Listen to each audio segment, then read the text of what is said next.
Welcome to Kavitha recipe Tamil.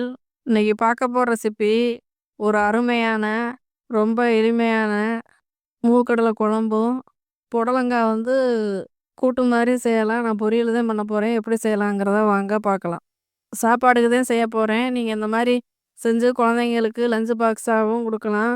இல்லை வீட்டில் என்ன செய்யணும்னு யோசிக்கிறப்ப நீங்கள் இந்த மாதிரி டக்குன்னு இந்த மாதிரி செஞ்சு சாப்பிட்றப்ப ரொம்ப நல்லாயிருக்கும்.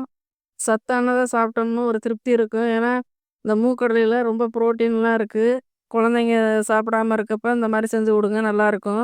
இப்போ நம்ம காலையில் குழம்பு செய்யணும்னா நைட்டே ஊற வச்சுருங்க மூக்கடலைய. இல்லை நைட்டுக்கு செய்யணும்னா நீங்கள் காலையில் மதியம் அந்த டயத்தில் நீங்கள் ஊற வச்சுக்கோங்க. இப்போ நான் நைட்டு ஊற வச்சதை காலையில் தான் செய்ய போகிறேன். இப்போ குக்கரில் வேக வச்சு எடுத்துக்கலாம். இப்போ ஒரு 2-3 தடவை நல்லா கழுவிட்டு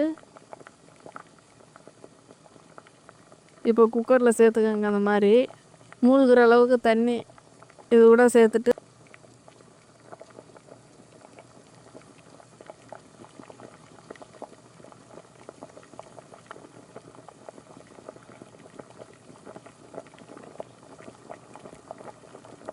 தக்காளி ஒரு சின்னதாக 2 தக்காளி தான் சேர்க்க போகிறேன்.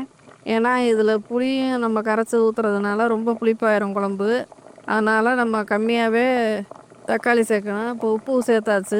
இது கூட கல் உப்பு கொஞ்சமாக ஒரு 2 ஸ்பூனுக்கு ஏற்ற மாதிரி சேர்த்துக்கிறேன் வேகிறதுக்கு.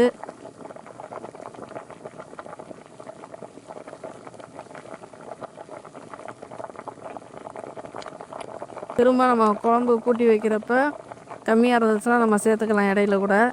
இப்போ தக்காளி இந்த மாதிரி கட் பண்ணி போட்டுக்கோங்க வேகிறப்பவே. ஏன்னா தக்காளி வதக்காமல் இப்படி மூக்கடலையோட வேக வச்சிடலாம். இப்போ குக்கர் மூடியை போட்டு ஒரு 5 விசில் வர வச்சுக்கோங்க. ஏன்னா கடலை நல்லா வேகணும். வேகாமல் இருந்தால் நல்லா இருக்காது. அதனால் வேகட்டும், ஒரு 5 விசில் வரட்டும். ஸ்டவ்வை ஆஃப் பண்ணிக்கிடலாம். இப்போ ஒரு 5 விசில் வர வச்சு நம்ம ஆஃப் பண்ணிடலாம். இப்போ நல்லா கடலை வெந்திருக்கு. நீங்கள் வெள்ளை மூக்கடலைக்கு பதிலாக கருப்பு மூக்கடலையாக இருந்தாலும் பரவாயில்ல, இந்த மாதிரி செஞ்சு பாருங்கள். இப்போ நான் பாத்திரத்தில் மாற்றிட்டேன். நான் குக்கரில் செய்யலாம், இந்த மாதிரி பாத்திரத்தில் தான் செய்ய போகிறேன். அதனால் மாற்றிட்டு புளி ஒரு நெல்லிக்காய் அளவு புளி ஊற வச்சுருக்கேன் ஏற்கனவே. நல்லா சுடு தண்ணி போட்டு இந்த மாதிரி ஊற வச்சுருங்க. அப்போ தான் நல்லா கரைக்கிறதுக்கு ஈஸியாக இருக்கும். இப்போ நம்ம அந்த மாதிரி கரைச்சிட்டு இது கூட சேர்த்துக்கோங்க.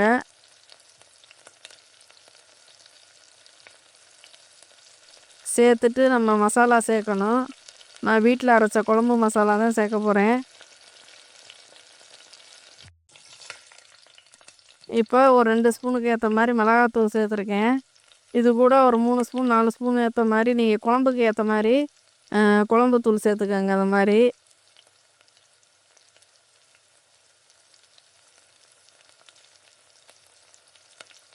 நான் ஒரு 4 ஸ்பூன் சேர்த்துருக்கேன். சேர்த்து நல்லா அந்த மாதிரி கலக்கி விட்டுக்கோங்க. தண்ணி தேவைன்னா எக்ஸ்ட்ரா ஊற்றிட்டு உப்பு செக் பண்ணி பார்த்து கம்மியாக இருந்தால் இந்த இடையில நீங்கள் இந்த மாதிரி சேர்த்துக்கோங்க. இப்போ மசாலாலாம் கலந்து விட்டாச்சு. இப்போ புளிப்பு காரம் எல்லாம் அந்த வேகிறப்பவே நல்லா மூக்கடலையில் நல்லா உப்பு சார்ந்து வரும். மசாலாலாம் சேரணும்ல, அதனால் நீங்கள் வேக விடணும் திரும்ப ஒரு வாட்டி. கத்திரிக்காய் இல்லைன்னா முருங்கைக்காய் இருந்துச்சுன்னா அந்த மாதிரி இது கூட சேர்த்துக்கோங்க. அந்த மாதிரி நான் கத்திரிக்காய் தான் சேர்த்துருக்கேன். சேர்த்து நல்லா ஒரு 10 நிமிஷம் நல்லா வேகட்டும். மசாலாலாம் பச்சை வாசனை போய் நல்லா காயெல்லாம் உப்பு சார்ந்து நல்லா மிளகாத்தூள் எல்லாமே சார்ந்து வரணும்.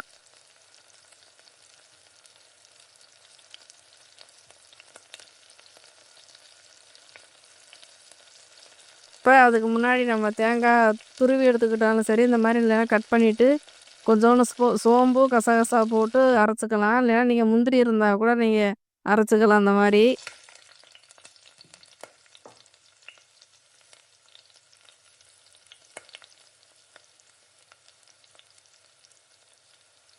நான் சோம்பும் கசகசாவும் போட்டு மிக்ஸி ஜாரில் அந்த மாதிரி அரைச்சி எடுத்து காட்டுறேன்.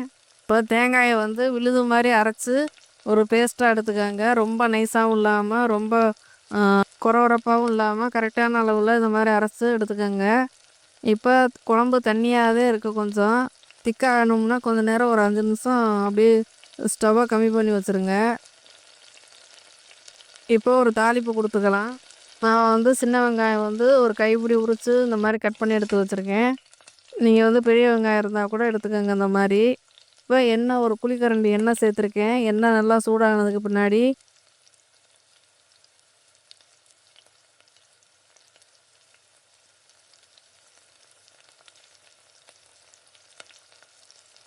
கடுகு உளுத்தம் பருப்பு சேர்த்துட்டு நல்லா கடுகு உளுத்தம் பருப்பு பொரிஞ்சு வரட்டும்.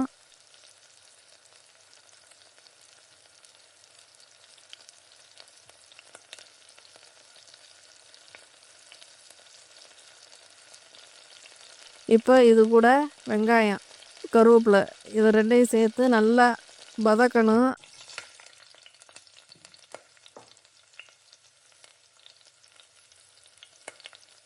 வெங்காயம் வந்து நல்லா வதங்கி வர்றப்போ தான் குழம்பு ருசி நல்லாயிருக்கும்.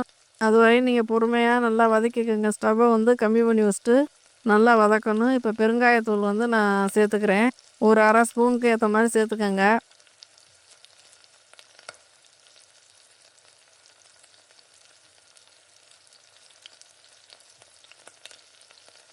சேர்த்து விட்டு நல்லா வதக்கிக்கோங்க இந்த மாதிரி.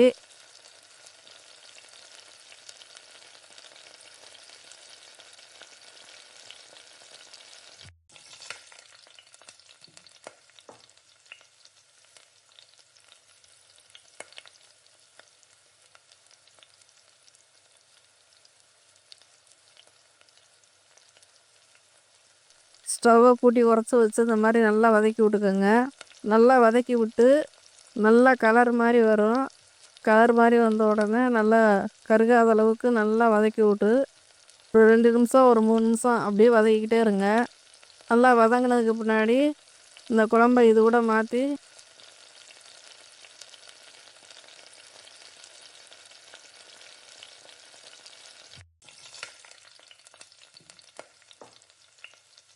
தேங்காயை கரைச்சி ஊற்றிக்கலாம். இப்போ குழம்பு ஊற்றியாச்சு இந்த மாதிரி. இப்போ நல்லா கலந்து விட்டு இப்போ அரைச்சி வச்சுருக்க தேங்காய் விழுதையும் இது கூட சேர்த்து நல்லா கலந்து விட்டுக்கோங்க.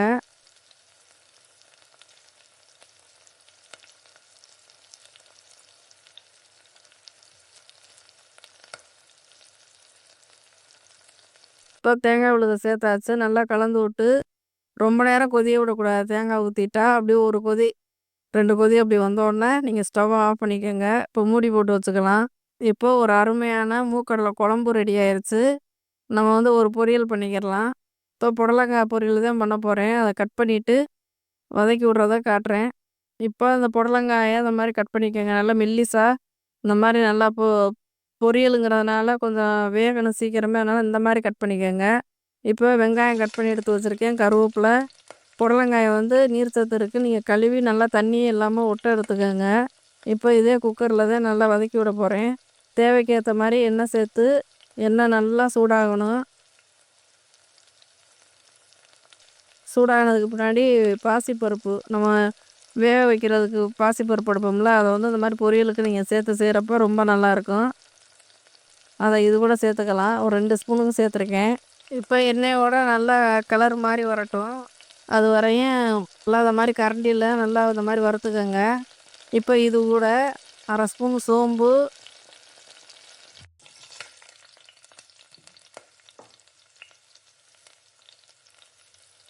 ஒரு அரை ஸ்பூன் சீரகம் ரெண்டையுமே இது கூட எண்ணெயிலே போட்டுருங்க.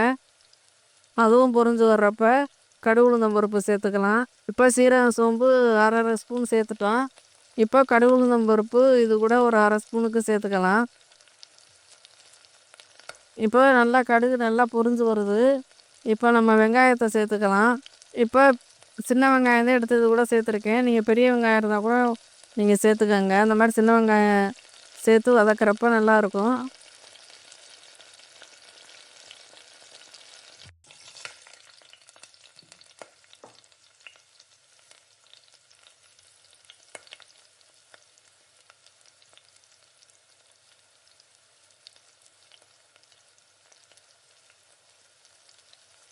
இந்த மாதிரி வதக்கி விட்டுட்டு கருவேப்பிலை கொஞ்சம் போட்டு நல்லா வதக்கிக்கோங்க.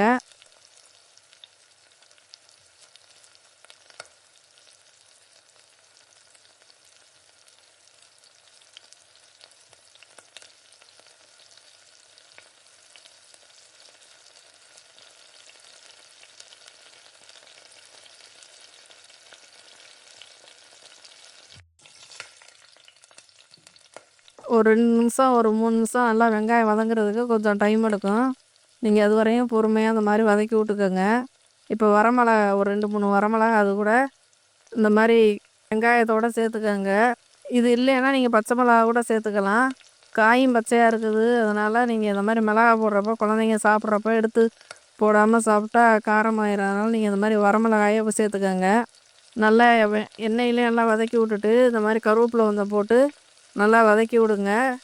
இப்போ புடலங்காய இந்த எண்ணெயிலே போட்டு நல்லா வதக்கணும். இது ஏற்கனவே நீர் சத்து உள்ள காய் தான். அதனால தண்ணி எதுவுமே சேர்க்க வேணாம். நீங்க அப்படியே மூடிய போட்டு ஒரு 5 நிமிஷம், 10 நிமிஷம் தான் ஆகும். டக்குன்னு வெந்துரும். உப்பு போட்டு கலந்துட்டு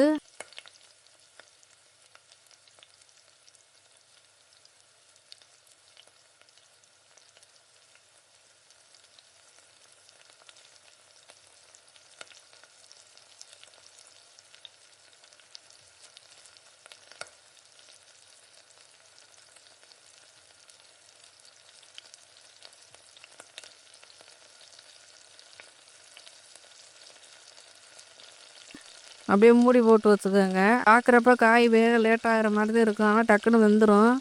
நீங்கள் கூட்டு ரெடி பண்ணணும்னா இந்த மாதிரி வதக்கி விட்டு பருப்பை மட்டும் தனியாக வேக வச்சுட்டு கூட நீங்கள் இந்த மாதிரி கலந்து விட்டுக்கலாம்.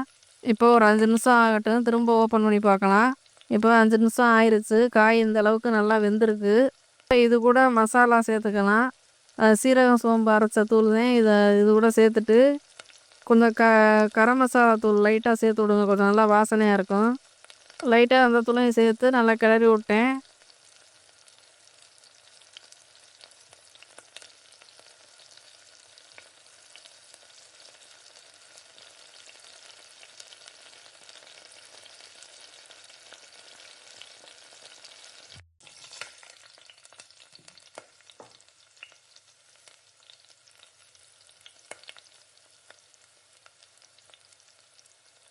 மஞ்சத்தூள் லைட்டாக மஞ்சத்தூள் போட்டு அப்படியே கிளறி விட்டு ஸ்டவ் ஆஃப் பண்ண வேண்டியதேன்.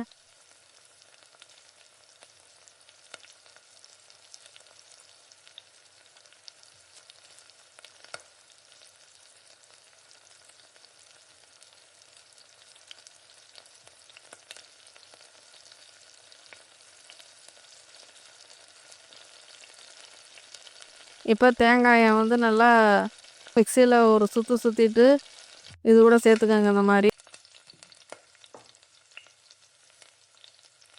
இப்போ காய் நல்லா வெந்து வந்துடுச்சு. இப்போ அந்த மசாலாலாம் கொஞ்சம் காயோட அப்படியே சேர்ந்து வரணும்ல, அதுக்காண்டி ஒரு 5 நிமிஷம் அப்படி ஒரு 2 நிமிஷம் விட்டால் போதும். நல்லா இந்த மாதிரி கலந்து விட்டு கடைசியாக தேங்காய் துருவல் போட்டு ஒரு கிளறி இறக்க வேண்டியது. இப்போ அருமையான மூக்கடலை குழம்புக்கு ஒரு பொரியல் ரெடி ஆயிடுச்சு. புடலங்காய் பொரியல் ரெடி ஆயிடுச்சு. கூட்டா வேணும்னா இங்கே இது கூட பருப்பு சேர்த்து செய்ய வேண்டியதேன்.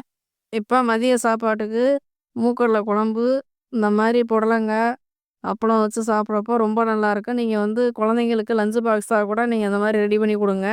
இந்த வீடியோ பிடிச்சிருந்தா லைக் பண்ணுங்கள், ஷேர் பண்ணுங்கள். மறக்காமல் சப்ஸ்கிரைப் பண்ணிடுங்க, ஹைப் பண்ணிடுங்க.